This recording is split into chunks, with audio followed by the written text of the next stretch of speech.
I have a patient here. He had a castration done that was live streamed. He is under a threat that if he reports what really happened, then he will be killed. The following cases include footage, photos, and audio that have never been seen or heard before. When a 28-year-old shows up at an Oklahoma hospital with a gruesome injury and a terrifying story to match, investigators are led to an isolated cabin in the woods. The traumatized victim tried to warn them of the horrors waiting there, but authorities were still wildly unprepared for the shocking and repulsive horrors they uncovered. On October 14, 2020, an unidentified person from Virginia arrived at McAllister Regional Hospital in Oklahoma in terrible shape with a blood-soaked groin. While he initially tried to tell the hospital staff that he had somehow performed surgery on himself, doctors weren't buying the lie. So after a bit of coaxing, the victim explained that two men had surgically removed his testicles as part of an illegal castration, in which he was a willing participant. Yes, you heard me right. This was not an involuntary procedure. However, as you'll soon learn, this person, who hasn't been publicly named, fell prey to some of the most unorthodox criminals on the face of the earth. The patient stated that he'd searched the internet for an unregulated castration, and that's how he met 53-year-old Bob Lee Allen. Bob agreed to perform the surgery, but apparently things took a turn when he allegedly made unsettling comments about being a cannibal and threatened to kill the victim and his loved ones if he ever told the police. And then we are going to beat the meat. Naturally, after hearing these disturbing details, doctors and nurses immediately contacted 911. I have a patient here. He is under a threat that if he reports what really happened, then he will be killed. So basically, for free, he had a castration done that was live streamed by someone in Worcester, Oklahoma, and that the revenue this guy gets from this is from his website and live streaming. But that if he ever tells anybody anything, they will kill him and everybody that he loves. A social worker employed by the same hospital also dialed 911 just a few moments later. He's had some illegal stuff happen against him? Yes, he came here in our emergency department. He was dropped off by the guy. There's some kind of underground surgical stuff that where they basically castrate him. But then he says the doctor's like a cannibal. When officers arrived, the victim clarified that he'd met Bob about 3 weeks ago on a website that specifically catered to castration surgeries before moving their conversation to Skype. Oddly, the registration for the website had the welcome note, "From the unit maker and the EM crew." Still, according to the victim, Bob boasted 15 years of experience in gender reassignment surgeries and showed them a few videos as proof.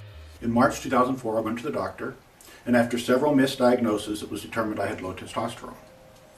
By May, the grass was green, the birds were singing, the jasmine and honeysuckle were in full bloom. Oh, the sweetness of the air. My advice, if you're a male over 30, is get your hormones checked. Not to mention, he and his husband, 42-year-old Thomas Evan Gates, appeared very active on social media. You didn't get the picture, Thomases. There we are. Move your plate. And if I have to learn it, I'm going to shove it down your throat. Have it. Don't have it. I don't have it. In this video posted to Facebook, Bob appears to be stumbling and possibly under the influence of a substance. His behavior is extremely odd, and while this may be his quirky personality, his instability points to possible intoxication.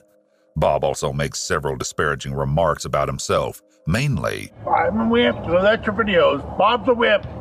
Let me hear you say it. I'm a whip. I'm a whip. I'm a whip. I'm a whip. I'm a whip. They even shared a few intimate moments from their wedding day online. Got our camera going here, set it up as well. And live streamed their wedding for friends and family to enjoy. Congratulations, Chelsea. However, a deeper dive into their social media accounts revealed some unsettling connections to the claims being made against them, like the attention-grabbing hitch Bob installed on the back of his car. You done attacking Thomas? Oh no, now he's going for the crotch. Oh, and the police also came across a very strange video of Bob setting up a funeral for the couple's pet dog. They couldn't skip sharing the ceremony. Look and make sure I'm standing in the right spot. The trees, the woods around us are serenading amber. They also shared the cleanup process after the funeral. Okay, the camera. It's not too heavy. You got me? Pointed right direction? I think so. It's unclear if the victim being treated at the hospital saw these slightly disturbing posts before he agreed to his surgery, but nevertheless, Bob bragged to him about having 6 other clients in line for similar procedures. He told the victim that he would happily perform the castration free of charge. But there were a few conditions. First, Bob stated Thomas would assist in the operation, which may not have raised any eyebrows, but then his requests got bizarre. Bob said he would live stream the entire procedure to make money on his website and store all extracted body parts in his freezer. On October 11th, the victim flew from Virginia to Dallas and was greeted at the gate by Bob. After leaving the airport, they began the long journey back to his home, a secluded cabin in southeast Oklahoma where he lived with Thomas. Disturbingly, the couple promoted this location on Airbnb as a $45 per night vacation rental called Bob's Weekend Wonders.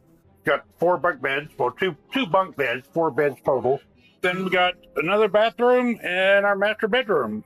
According to court documents, Bob offered the victim a separate bedroom to sleep in and told them the surgery would take place the following evening.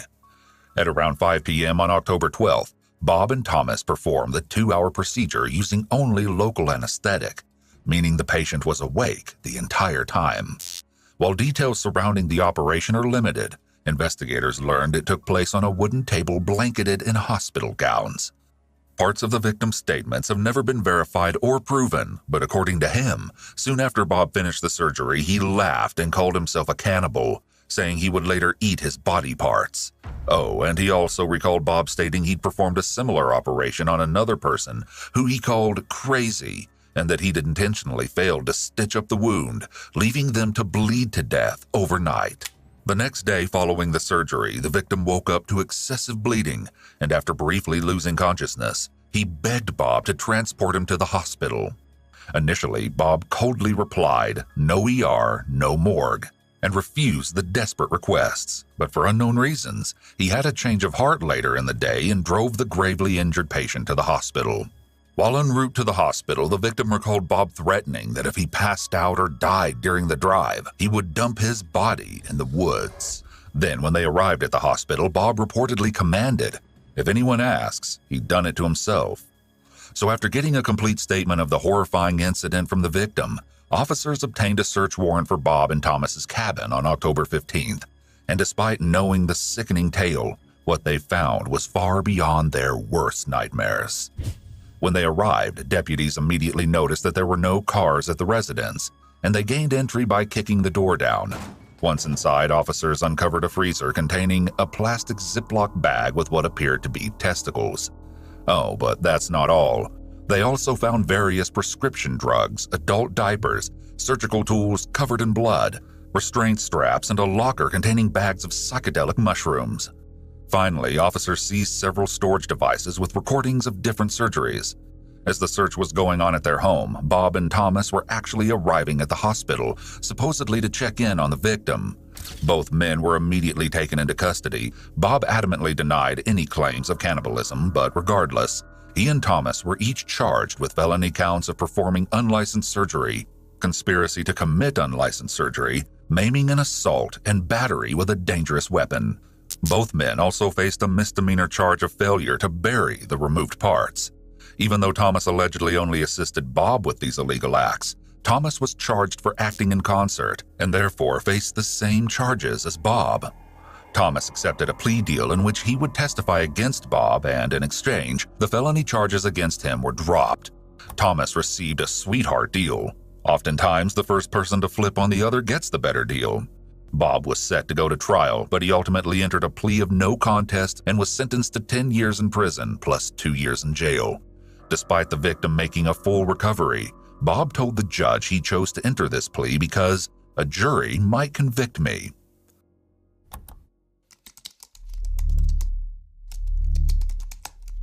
What you just saw might not look like anything more than a car entering a parking garage, but when you find out what the person believed to be behind the wheel did mere hours earlier, this video will send chills up your spine. On September 29, 2005, officers from the Aurora Police Department in Illinois responded to a 911 call at the upscale suburban home of 34-year-old James Jimmy Sow and his wife, 31-year-old Catherine Kate Sow. The couple had failed to show up to work that morning, and it was so out of character that Jimmy's brother, Chu-Chi, immediately went to their house to make sure everything was okay. Chu-Chi tried knocking and ringing the doorbell, but got no answer. So he peeked through a window, and that's when he saw something that made his blood run cold. A woman lying motionless on the floor in a pool of blood. The fire department arrived first and gained entry to the home by breaking down the front door. Strangely, Chu-Chi was allowed to go inside without gloves, which would have compromised the investigation. Moreover, the worried brother had no idea that he was walking into one of the worst crime scenes this state had ever encountered. The first thing everyone saw inside the home was a woman's body on the ground next to the doorway. It was immediately clear that she was deceased from a gunshot wound to the head. Then, as officers worked to secure the scene and check for any other victims, they came across what appeared to be someone sitting on the couch. However, they quickly realized the person wasn't alive, and Chu-Chi identified him as his brother, Jimmy. It appeared he'd been attacked unexpectedly, as the TV was still on and his laptop computer had seemingly slid off his lap onto the floor. Investigators continued moving through the home and found another blood-soaked body in the hallway leading to the primary bedroom. While someone severely beat the victim's face until it was almost beyond recognition, Chu-Chi knew it was Kate. Still, the gruesome discoveries didn't end there. Another male victim was located in the garage lying between two vehicles with a gunshot wound to his head. His head had been wrapped in a towel and covered with a plastic bag. Detectives noted several areas in the home with blood smears, and while they found handprints, the absence of ridge lines where the fingerprints would have been told them that the killer had been wearing gloves. They also located two partial shoe prints that didn't belong to the victims or those who entered the crime scene that morning.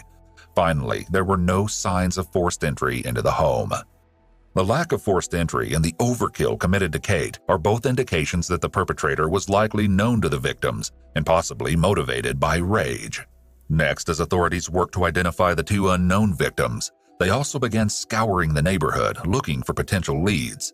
Someone living across the street from the Sows noted a car parked in their driveway that morning at around 6 a.m. that didn't belong to Kate or Jimmy. Additionally, the vehicle appeared to have been moved to the other side of the driveway roughly 20 minutes later, when the neighbor looked again and was gone later that morning.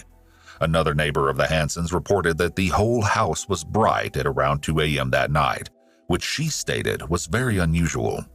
Meanwhile, autopsy soon confirmed that the woman found lying just inside the doorway was Kate's mother, Mary, and the man in the garage was her father, Terry. Both were dressed in sleepwear with their bodies lying on plastic painter tarps.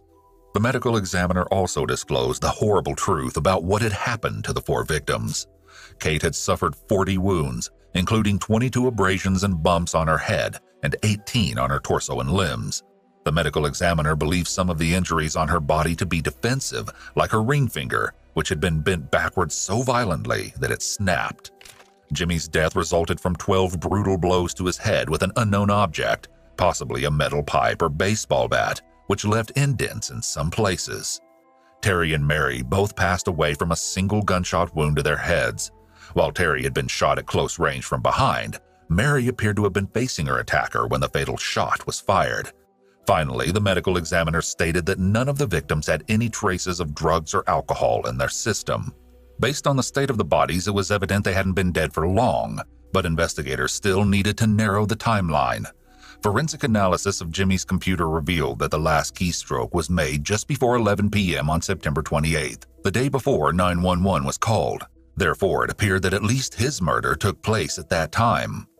Furthermore, investigators felt certain that Mary and Terry hadn't been killed at the Sows' home, so they sent a forensic team to their house in Naperville, Illinois, approximately 5 minutes away. While the first day of searching yielded no results, a horrifying discovery was eventually made in one of the spare bedrooms. An officer moved a mattress off the bed and found blood stains underneath. Investigators then shifted their focus to Terry and Mary's bedroom, and what they found was disturbing, to say the very least. They located 2 distinct holes in the wooden headboard, but oddly, one appeared to have been made with a drill while the other went clean through. Detectives speculated that someone had attempted to disguise the bullet holes. Also, a bullet was recovered from an attic joist behind the bedroom wall, and ballistics testing later confirmed it matched those found in Mary and Terry's bodies. Authorities also searched Mary's car while at the residence and found several bloodstains on the floor carpets in the back seat. DNA testing later confirmed that the blood belonged to Terry, implying that someone had used Mary's car to transport the bodies to the Sow residence. Adding weight to that theory, one of the Sow's neighbors confirmed that it was Mary's car they briefly spotted that morning. So whoever committed this heinous crime also returned the car to Mary and Terry's driveway after staging the crime scene at the Sow home. Investigators contacted Mary and Terry's other daughter, Jennifer, and she confirmed that the mattress found in the spare bedroom had been swapped with the one from her parents' bedroom, implying that they had been killed as they slept. But that wasn't the only useful piece of information she had for detectives. Jennifer informed them that Kate had called her roughly 6 weeks earlier with a very unsettling story about their younger brother, Eric. At the time of the murders, Mary and Terry's 28-year-old son, Eric, was still living with them in a basement bedroom of the family home. He'd recently started working as a loan originator, also known as an independent mortgage broker, and was getting paid solely on commission, which was hardly enough to make a living. However, when asked by his boss how he was making ends meet, Eric replied that his parents largely supported him financially. Eric's girlfriend Allison noticed he'd been spending a lot more money in recent years, and when she asked about his finances, he claimed to be doing very well at his job. Eric's sisters also noticed the change in his spending habits, but he gave them the same response, and while they were still suspicious, neither had any idea what was happening beneath the facade. You see, in July 2004, Eric rented a post office box in his and his mother's names without her permission. Then he applied for a Capital One MasterCard under the name Mary Hansen, also without her consent, and made himself the authorized user. From there, Eric used the post office box as a destination for all incoming statements and began spending money like crazy. One of the things he purchased was a Garmin GPS, which becomes important to the case later. As if that wasn't bad enough, Eric opened several more charge cards in his mother's name, but by August 2005, his sister Kate had caught on to the scheme. It's unclear how exactly she found out, but Kate immediately called Jennifer and told her about the roughly $80,000 their brother had charged. The unsuspecting mother, Mary, eventually found out and confronted Eric alongside his sisters. He promised to pay her back if they agreed not to tell his father, but Kate wasn't having it and told him she fully intended to inform their father of what he'd done. That's when things took a sinister turn. Eric turned to Kate and said, "If you tell Dad, I'll f***ing kill you." She was understandably rattled by the threat and even took the following day off work to calm down. She also allegedly turned on her home security system as an extra precaution, but it wouldn't save her in the end. If you ever suspect a family member of fraud, it may be in your best interest to involve a third party such as law enforcement, a lawyer, or a family counselor before confronting the person. If your suspicions are correct, they may react with anger about being caught, and their behavior could possibly escalate to violence in order to keep their secret. Then, later that same month, Kate expressed her concerns to Eric's girlfriend Allison, but she reportedly claimed to be under strict instructions from Eric not to speak with her or Jennifer. Allison later told investigators that Eric frequently demanded to know if she'd been communicating with his sisters, and told her she was going to get it if he found out she was disobeying him. Furthermore, Eric's boss stated that his attendance at work had dwindled to virtually nothing in the months leading up to the murder. Then, on September 19th, just 10 days before the bodies were discovered, Eric lied to his boss, saying his brother-in-law had passed away and he needed to take some time off. He never returned to work after telling that lie, and when cleaning out his desk, his boss found a checkbook belonging to Mary. A pattern of irresponsibility, such as frequently skipping work, and a history of lying are 2 red flags for antisocial personality disorder, APD, which is a mental health disorder characterized by a disregard for and violation of others' rights. To our knowledge, Eric was never diagnosed with APD or any other mental disorder. Now, that leads us to September 28th.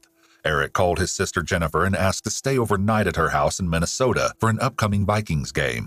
This request struck Jennifer as very odd because she had a strained relationship with her brother and he never visited her family. That evening, Eric was at home with his parents and spoke to Allison on the home phone around 11:30. The next day, Terry and Mary's co-workers started becoming concerned when they failed to show up for work. So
drove to their home and made entry through the garage using a keypad they had been given access to. Once inside, they noticed a raging fire in the couple's indoor fireplace, which was beyond odd as it was typically only used around Christmas time. Furthermore, the home smelled strongly of air fresheners, but everything in the rest of the house appeared perfectly normal. Before leaving the residence, the curious co-workers went to leave a note and noticed one already written by Eric, reading, "Mom, Dad, see you Sunday, have fun in Galena." The message was left next to some cash that Eric labeled payment this month. Apparently, Terry and Mary had been planning to take a romantic trip to Galena and were expected to leave very soon. Jennifer was contacted by one of the co-workers at her parents' home, and they explained the strange things they'd uncovered there. Concerned, she asked if they could go check out her sister Kate's house as well, and when they arrived, a police officer who'd already found the 4 bodies reportedly told them, "It's not pretty in there." So the question is, where was Eric during all of this? Well, Eric had actually planned a trip to California with his girlfriend Allison and caught a flight on September 29th, the day the bodies were found, and presumably the day after Kate, Jimmy, Terry, and Mary were killed. Eric arrived in California and told Allison that he was going to take a nap because a rotten mattress caused him to have a terrible sleep the night before. Shortly after his arrival, the same co-worker that had contacted Jennifer called Eric to tell him the horrific news about his family. However, rather than ask who was deceased, Eric strangely remarked, "How did people know to go looking over there?" Eric then spoke with a detective who had a lot of questions for him. He claimed he had no idea what was going on and told the detective that despite seeming to leave the state right after his family was killed, he wasn't running from anything. The detective asked if he'd ever threatened his sister or parents. Eric paused for approximately 30 seconds before saying he had not, but when the detective divulged details of the crime and implied that he might be responsible, Eric became emotional and hung up. Interestingly, a long pause is often seen before a lie because the brain has to do 3 things simultaneously: keep you from telling the truth, create a lie, and deliver the lie, unlike when someone's being honest. Following the conversation, Eric told Allison the news about his family, and sensing that something wasn't quite right, she contacted the police. Authorities informed her that Eric had fallen under suspicion for the murders, but little did she know he was already long gone. At this point, investigators put out a nationwide alert for his immediate apprehension. Now, it's unclear how exactly this occurred, but at some point during his time in California, Eric managed to steal a red Saab in the Los Angeles area. And contrary to what he told detectives, it's believed he drove the stolen vehicle back to the airport and abandoned it in the garage with plans to return home. Inside the airport, Eric seemed desperate to leave the state and made 2 unsuccessful attempts to check in before finally boarding a flight to Chicago just before 8 p.m. During one of the earlier attempts, a ticket agent actually noticed that he was flagged in the system for immediate apprehension. But rather than calmly contact the police, the ticket agent shouted this exact phrase, "What's going on here? You're the guy," alerting Eric and giving him ample time to run away from the ticket counter before anyone could respond to the situation. The next day, on September 30th, Eric called the investigator again and told him that he was still in California, but unfortunately for him, cell phone towers don't lie. The FBI quickly traced Eric's phone to a freeway in Illinois, heading towards his sister Jennifer's house. Based on the odd request he'd made to stay with her a few days earlier, authorities feared he might be en route to harm Jennifer and instructed her to take her family and leave immediately. Meanwhile, officers raced to catch up with him, and fortunately, it didn't take long. Eric was pulled over as he tried to evade police and swiftly arrested for intimidation relating to his threat against Kate. He said he was aware that the police wanted to speak with him regarding the murders, but claimed to have no idea that there was an outstanding warrant out for his arrest. Eric may have been planning to harm Jennifer, as the officer suspected. It's possible that he thought if he eliminated her, there would be no one left to tell police about the fraud he committed under his mother's name, or the altercation he had with his mother and Kate. A search of his car revealed several incriminating pieces of evidence, including bags of new clothing purchased with Mary's credit card, vinyl gloves inside a plastic bag from Mary and Terry's home with some kind of brown substance on them, and several pieces of jewelry that had belonged to Kate and Jimmy. Oh, and remember that Garmin GPS system from earlier? Well, as it turns out, it had been turned off on the night of September 28th, around the time he'd gone out for drinks. The device was reactivated at around 9:30 the following day, just a few hours before the bodies were found. It seemed that someone was attempting to hide their movements on that fateful night. Still, the most damning piece of evidence came from the gloves found in Eric's car. DNA testing confirmed that the brown substance on them was a mixture of Terry and Mary's blood. Investigators also located the Saab, which Eric adamantly denied stealing, and transported it to a storage location for processing. Eric was subsequently charged with murder and placed in jail. During this time, detectives attempted to elicit a confession from Eric during several interrogations over 3 days, but he refused to acknowledge any wrongdoing despite the mounting evidence against him.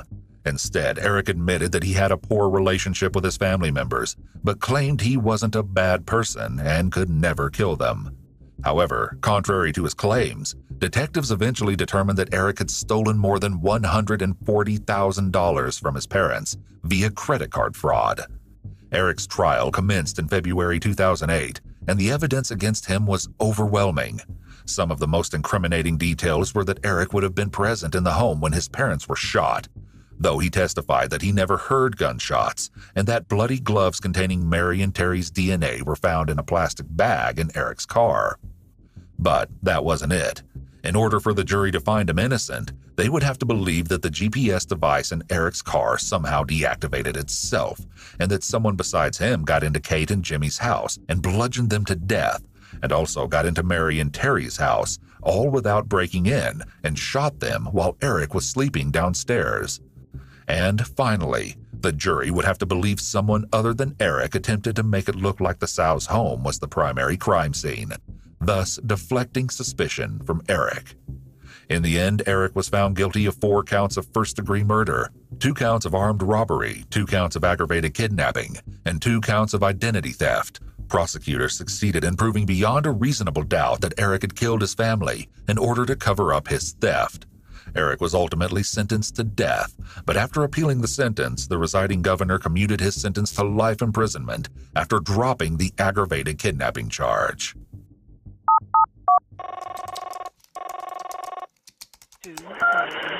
Can I help you? Hi, I think my friend's dad called you guys earlier. My friend's been missing all day. She hasn't gone to work or anything. Where's she missing from? She was at my house and she never made it to work. But then I just found her van right in the side of my house, and her keys are in the car, and there's like stuff everywhere. She's not in here though. When 33-year-old Rebecca Becky Klein failed to show up for her job as a caregiver for disabled people, alarm bells immediately went off. Her girlfriend, 28-year-old Nicole Abu-Sharif, reported her missing later that day, but as investigators worked to untangle the twisted case, they made a shocking discovery that captured media attention nationwide as a love triangle gone wrong. It all began on March 16, 2007 in Villa Park, Illinois, where Becky and Nicole shared a house they had purchased just 9 months earlier. The 2 women weren't married but had been in a committed relationship for 7 years. According to Nicole, Becky left for work as usual that morning, but at around 11:30 she received a call from Becky's employer, who said she never showed up. When the concerned boss told her he'd been unable to reach Becky, Nicole explained that her cell phone had not been working the past few days. However, Becky's boss found that comment odd because he'd spoken with her several times in the previous 2 days, and she never mentioned having any trouble with her phone. Following that conversation, Nicole contacted Becky's mother to see if she'd heard from her daughter that morning. She said she hadn't and immediately called Becky's father and sister to see if they'd spoken with her, but no one had heard from the reliable caregiver. As worry began to grow, Becky's mother called Nicole back and expressed her fears that something was terribly wrong. Nicole told her that she would drive around to look for Becky's work van, and just after 1 p.m., she found it parked on the street right around the corner from their house. Prompted by this alarming discovery, Nicole contacted the police and reported her girlfriend missing. Did you already make a missing person report? No, I was going home to do it right now. Is this a house or an apartment? No, it's my house, but like the van is like right in front of my house, like right on the side. I just noticed it. So her van is there with the keys in it? Yeah, like it's not even like my house is a stop sign. It's like on the side of the street. And her boss called me. Her boss called me at noon and was like, "Is she coming in today?" I'm like, "She left this morning to go to work." So she's not inside the house or inside the van? No, not at all. Officers arrived on scene and found that the doors to the van were left unlocked, with the keys still in the ignition and Becky's belongings abandoned on the front seat. The van, which Becky used to transport her elderly and disabled clients, was then towed to a storage area for further examination, but they ultimately found no significant evidence. Meanwhile, Nicole told one of the officers that she and Becky had been doing things around the house the night before and went to bed without any problems. She said she'd been briefly woken up when Becky left for work at 6:30 that morning, and the two kissed goodbye. Then Nicole said she was reawakened by Becky's boss calling around 11:30. Nicole also made sure to tell officers that they had a very loving and committed relationship. However, when speaking with another officer, Nicole was overheard saying Becky had left for work at 7:30, not 6:30. At this point, Becky's parents had arrived at the couple's house, and authorities asked Nicole to accompany them to the bank to see if there had been any unusual transactions on her account. While Nicole initially refused, stating she wanted to be home if Becky returned, she eventually agreed to go to the bank. However, they didn't notice anything out of the ordinary, as her bank accounts hadn't even been touched that day. Meanwhile, upon hearing the news, Becky's sister raced to the couple's home and was met by Nicole, her parents, and the police. She went inside to look around, as detectives hadn't yet entered the home, and quickly located Becky's phone on a windowsill in the basement. Becky's sister told authorities that she had been at the couple's house the day before, helping set up for a family birthday party. She recalled leaving shortly after 7 in the evening and called Becky at around 8, but got no response. Furthermore, her sister said the two usually spoke on the phone during her work commute, but she never got a call this morning. The rest of the day and night passed with no word from Becky, and by the next day, it was clear to everyone that something awful had happened to her. So, investigators asked Nicole if they could search outside her home for clues. Once again, she initially refused to cooperate, but after much insistence from the police, she agreed to the search. Authorities found this especially strange because Nicole had reportedly consented to a search of her house and garage without hesitation the day before, although it never took place that day. Regardless, as the search began, investigators immediately noticed several pairs of latex gloves in a trash can behind the home and one lying on the ground in front of the residence. As most people in the true crime world know, latex gloves are never a good sign. But still, no one could have imagined the horrifying discovery waiting in the garage. But first, investigators went inside the house, and nothing seemed to be out of the ordinary at first. However, investigators noticed something strange in one of the bedrooms. It appeared to be a mess of tangled clear packing tape on and around the comforter. It's unclear if this tape was related to Becky's disappearance, but there's no denying that it seems suspicious. Then investigators moved to the garage where they found Nicole's vintage Mustang parked inside. They couldn't help but notice that the car had a layer of dust everywhere except for a spot on the lid of the trunk. An officer asked Nicole for the keys to the trunk, but she claimed only to have ignition keys. So another investigator climbed into the vehicle's back seat and removed a speaker from the rear deck. That's when he saw something straight out of a nightmare. Looking through the hole where the speaker used to be, the detective could see what appeared to be a person lying in the fetal position with a plastic bag over their head. Despite Nicole's claims that she didn't have keys to the trunk, the intensive search inside the home revealed 2 sets of keys that fit the trunk lock. Officers finally unlocked the trunk and, much to their horror, found Becky's deceased body.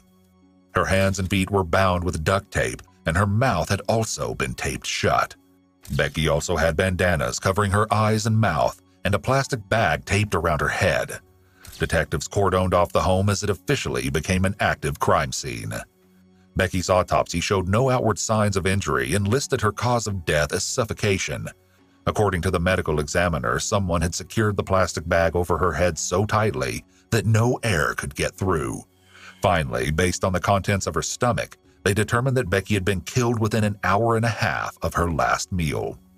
Authorities found no signs of forced entry to the garage, and based on the location of the body, Nicole quickly became the prime suspect. What's even more shocking is that the elaborate and twisted lie was only just beginning to unravel, and even more disturbing revelations were soon exposed. Investigators began questioning those closest to Becky to gain further insight into their relationship. According to Becky's sister, in March 2002, Becky tried to break up with Nicole but decided to stick it out when she threatened to drink herself to death. Becky's sister couldn't recall any other significant disagreements between the pair other than that one incident. But then, shortly after purchasing their home, her sister said that Nicole had become distant and began spending more and more time in their basement on the computer at night. Nicole threatening to kill herself if Becky ended the relationship is a big red flag. This is a form of control that can be found in abusive relationships. When someone says they will take their own life if their significant other leaves them, they're playing on their partner's emotions and manipulating them into staying. If you're in an abusive relationship and need help, contact a domestic violence shelter in your area or reach out to the National Domestic Violence Hotline. Becky's mother said that she knew her daughter wanted to have children someday and that Nicole did not. Still, the grieving mother was unaware of any other issues or arguments between the pair, but one of their neighbors was about to expose a shocking secret. When investigators canvassed the area looking for clues, one neighbor reported seeing a car that didn't belong to Becky or Nicole parked in the driveway the night before. Instead, they said it belonged to a woman named Rose Sidaro, who they had apparently met in passing before. The neighbor also said he saw Becky's white van in the driveway that morning, but when he looked again at around 10:30, someone had moved it to the corner near his house.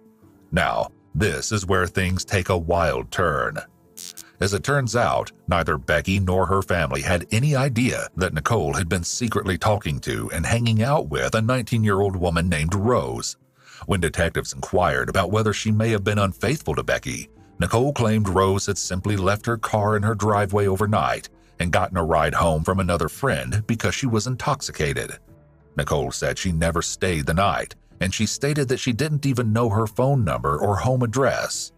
Not buying her story, detectives brought Rose in for questioning the same day Becky's body was found. But she supposedly didn't explain the true nature of their relationship at the time because she felt embarrassed. But she did admit to being with Nicole on the night of March 15th. It ultimately didn't matter that Rose was evasive about her relationship with Nicole because a computer crimes investigator quickly uncovered the truth. Nicole was clearly having an intimate relationship with Rose. They revealed a plethora of MySpace messages from various accounts owned by Nicole under different names. One of those accounts detailed her relationship with Rose through a string of back-and-forth messages. Then, in a shocking admission, Rose stated that she and Nicole had met on MySpace a year before the murder, in March 2006. She said they quickly went from chatting online to talking on the phone regularly, and eventually they met in person. The relationship soon became intimate, and according to Rose, Nicole told her that she and her brother had been firefighters in New York City before both falling ill with a rare genetic disorder known as Wilson's disease. None of it was true. At some point in 2006, Nicole even went so far as to tell Rose that she was going in for a liver transplant, but refused to tell her where she was being hospitalized. These lies may have been an attempt for Nicole to gain Rose's attention and sympathy. In the summer of 2006, Rose said she ended their relationship because her mother disapproved of Nicole, but they had reportedly begun talking again by the fall. All the while, Becky and Nicole were still together. Then, on March 15, 2007, just one day before Becky went missing, Rose invited Nicole to go bowling with her and some friends. Nicole also invited Rose to her house beforehand, but she declined, and the two eventually settled on meeting at a restaurant shortly after 9 p.m. After dinner, they went bowling, and Nicole allegedly became intoxicated to the point that Rose had to drive her home. So, based on this timeline, Nicole must have murdered Becky before she met up with Rose, and then went out like nothing was wrong. Next, Rose said she and Nicole arrived at her Park Villa house around 3 a.m., and she noticed a white van parked further up the driveway. When they went inside, there was no one else in the house, and Nicole got clothes for Rose to sleep in. But when she got into the bedroom, Rose said she was alarmed to see a gun resting in an open case on the bed. When confronted about the weapon, Nicole allegedly told her not to worry about it and placed it on the bedside table. Rose insisted during her testimony that she had no idea Becky lived there or that the two were in a relationship. The following day, Rose said Nicole woke up between 7 and 8 a.m., and she fell back asleep for some time before getting up to watch TV together. However, roughly 20 minutes later, Nicole got several phone calls that visibly upset her. The two eventually departed around noon to pick up Nicole's car, which had been left at the restaurant the night before. But before they left, Nicole told Rose that her friend was missing, and that's why she was getting so many calls. Rose dropped Nicole off at her car and headed home. They made plans to meet up that afternoon, but a few hours later, Nicole called with an unsettling request. According to Rose, Nicole told her that if she gets pulled over by the police, it would be in her best interest to deny knowing her and that she should also lie about having a MySpace account. So, as you can see, Rose's story differed significantly from what Nicole had told investigators and painted a very different picture of that fateful evening. As the investigation continued, detectives learned that Becky and Nicole both held life insurance with the same company, with each woman serving as the beneficiary of the other's policy. Furthermore, the insurance company reported that Becky was insured for $250,000. Back at Nicole and Becky's home, a forensic team of experts located 3 fingerprints on the Mustang's trunk that were proven to be from Nicole's left hand. Now, as if that wasn't bad enough, they also found her prints on the plastic bag covering Becky's head, and her DNA on the bandanas used to cover Becky's eyes and mouth.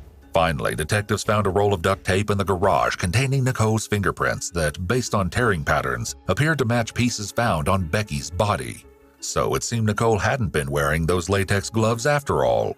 Given the evidence against her, Nicole was charged with first-degree murder and concealment of a homicidal death on March 21, 2007. She entered a plea of not guilty, and the case went to trial in May 2009. A jury found her guilty of first-degree murder, and Nicole was given a 50-year prison term.